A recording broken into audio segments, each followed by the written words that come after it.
Cette équipe d'Espagne, les amis, elle est d'un côté aussi intéressante que de l'autre, elle est frustrante. Faire 3-3 à domicile, à Madrid en plus, au Santiago Bernabéu contre le Brésil, qui je vous le dis dès le début, n'a été ni impactant, ni effrayant, ni inquiétant, ni surpuissant, ni dominant. Un Brésil qui pour moi aujourd'hui a très peu de chances de remporter la Copa América. Parce que vraiment, je trouve que par rapport aux individualités qu'ils ont et le jeu qu'ils sont capables de produire, comme on a vu globalement contre l'Angleterre l'autre jour, ils sont trop intermittents pour espérer remporter la Copa América. À voir dans quel état de forme arrivera l'Argentine et d'autres grosses équipes comme l'Uruguay, etc. en Copa América. Mais le Brésil, c'est quand même extrêmement léger quand tu vois ce qu'ils ont fait aujourd'hui. Contre une équipe d'Espagne qui est loin, mais quand je dis qui est loin, et je parle en connaissance de cause, tu vois, vu que je les suis depuis que je suis né, qui est loin de son prime, et encore plus des années 2008-2012 avec le triplé Euro Coupe du Monde Euro. Là, on a une génération dorée qui n'a de doré en Espagne que le nom, qui tarde à prouver sur le terrain en quoi elle peut être dorée, tu vois. Parce qu'à l'époque, on avait quand même, à chaque ligne, des joueurs de classe mondiale. On avait tellement de joueurs de classe mondiale qu'on avait des remplaçants et des fois des mecs qui étaient même pas appelés en sélection, qui auraient fait pâlir d'envie plein de grandes sélections et grandes nations à qui on n'avait rien à envier pendant cette époque dorée, de 2008 à 2014. Mais là, aujourd'hui, on a quasiment pas de joueurs de classe mondiale en Espagne. Pas de joueurs qui font des giga différences. Pas de joueurs qui sont ultra impactants, à part Rodri au milieu de terrain. T'as à la limite Carvajal pour tout ce qu'il apporte au Real Madrid arrière droit. T'as à la limite Pedri, mais Pedri il est pas là. Donc tu fais 100. Mais sinon, pas ouf.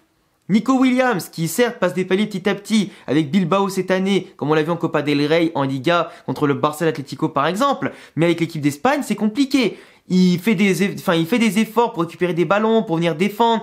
Il essaie de percuter, mais il fait pas assez de différence malgré sa vitesse et ce qu'il sait faire de base. Même si je crois que son côté préférentiel, c'est plutôt la droite de base que de jouer à gauche. Mais comme il permutait souvent, ça permettait de le voir un peu dans ses différentes facettes. Lamine Yamal, il est encore trop jeune. Donc c'est pas un joueur encore de classe mondiale. C'est un joueur qui progresse. Et d'ailleurs, félicitations à lui. Parce qu'il m'a vraiment impressionné aujourd'hui, à son jeune âge, d'être aussi important, voire plus important que des joueurs expérimentés de l'effectif. Il prend des risques, il assume de perdre le ballon, il se prend pas la tête, il recommence, etc.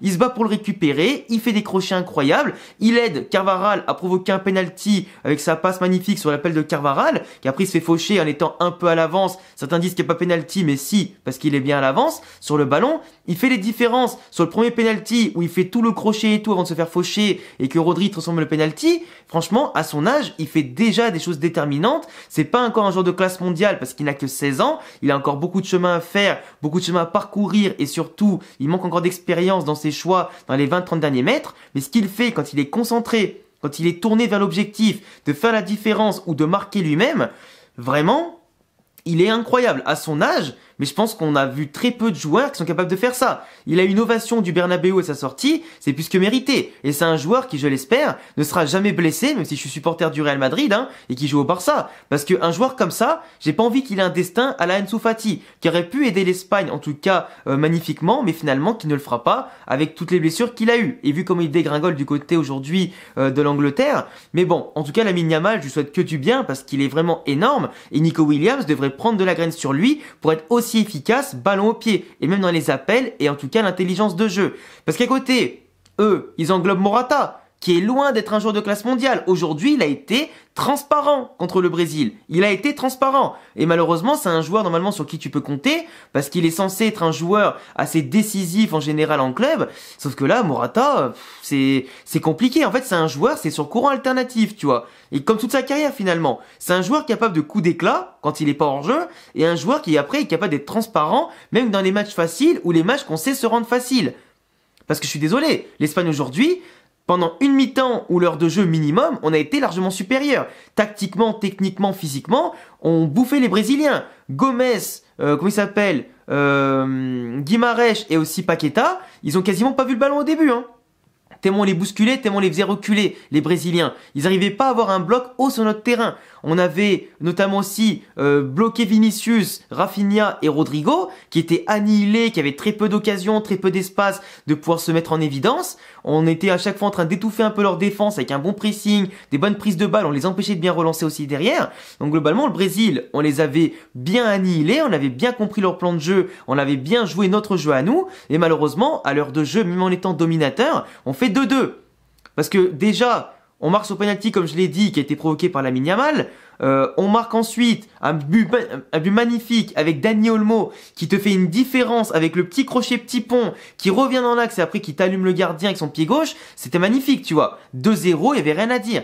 Unai Simon qui dans un moment de relance extrêmement simple va faire une passe, tu sais même pas comment il la rate, à Rodrigo, qui dans son jardin au Bernabéu va te mettre un petit lob et marquer tranquille pour réduire le score. Et après c'est Endrick, fraîchement rentré à la mi-temps pour Rafinha, qui fait la diff devant son nouveau public. Et d'ailleurs c'est une belle histoire. Parce que déjà qu'il avait marqué contre l'Angleterre pour sa première sélection, à peine entré en jeu l'autre jour, pour offrir la victoire en plus au Brésil, et c'est en plus le meilleur buteur, enfin, le plus jeune buteur pour un Brésilien au 21e siècle, à seulement 17 ans et quelques, tu vois, et 8 mois. Et à l'époque, fallait remonter à Ronaldo Nazario R9, en 1994, pour trouver un Brésilien qui marque avant lui, à 17 ans et 7 mois, tu vois.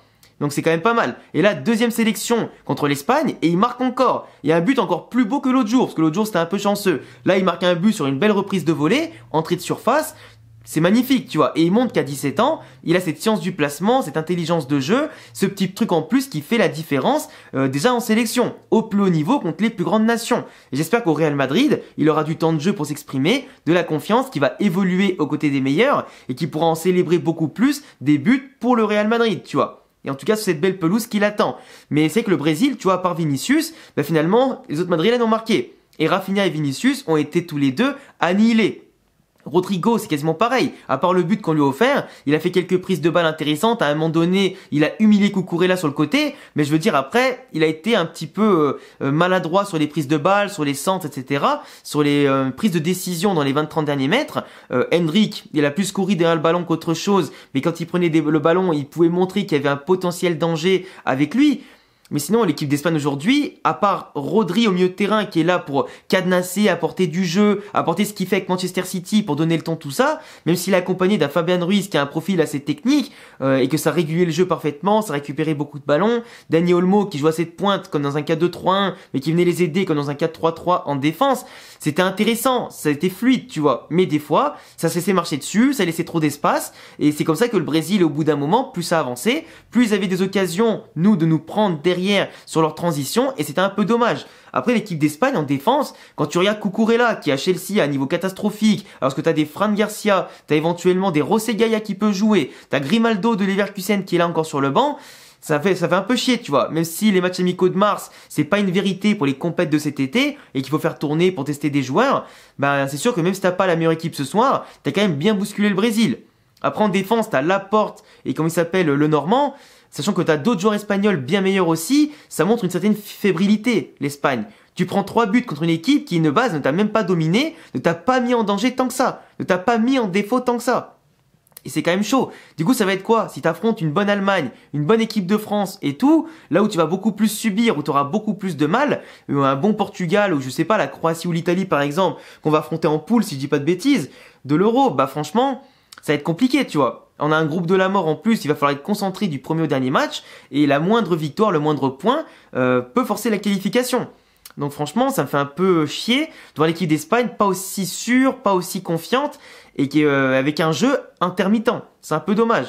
Et après, bon, mis à part le fait qu'on manque de pointure pour marquer les buts, qu'on manque d'efficacité, qu'on a marqué 3 buts sur 2 pénaltys, alors qu'on aurait pu en marquer d'autres sur la mine de Rodri par exemple, Carvajal aussi, qui fait une belle reprise de volée. On a quand même des tireurs, maintenant de loin, comme les Olmo, tout ça, qui tentent leur chance. Donc on a plus de polyvalence dans le jeu quand même côté espagnol qu'avant.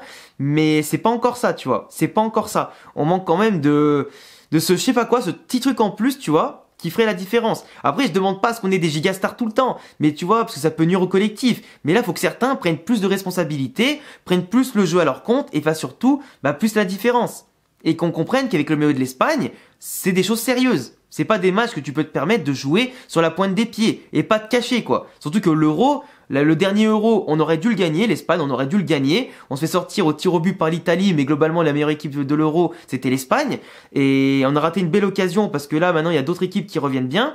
Et donc, du coup, la concurrence sera plus rude. Et si on n'a pas le meilleur joueur, enfin les meilleurs joueurs, et qu'on n'a pas ces côtés polyvalence tactique, d'efficacité, de solidité aussi, je pense que l'Espagne risque de pas aller loin. Après, comme je le dis, la vérité d'aujourd'hui, c'est pas celle de demain. Donc ça sera à eux de faire en sorte de créer la meilleure équipe possible. Mais en tout cas, ce soir, je suis quand même content globalement de la manière. Mais prendre 2 buts aussi facilement et aussi bêtement, surtout au début. Après le dernier penalty qu'on leur offre, je veux dire bon, ça se siffle pas. Je pense que c'était une compensation pour celui de Carvajal que certains jugent un peu léger, mais sinon c'est vraiment pas des penalties que tu siffles en général quoi. Enfin bref, vous laisserez me dire en commentaire ce que vous en pensez de cette équipe d'Espagne contre le Brésil. On s'est quand même régalé dans ce match-là. Il y avait de l'intensité, beaucoup de fautes, beaucoup de hors-jeu aussi. Donc c'était un match qui était aussi un peu haché par moments, mais qui était quand même plaisant dans sa globalité à regarder. J'attends vos avis dans les commentaires. Abonnez-vous, cochez la cloche, mettez-moi un petit pouce bleu, tous mes réseaux en description. Et à bientôt les gars pour prochaine vidéo. Ciao.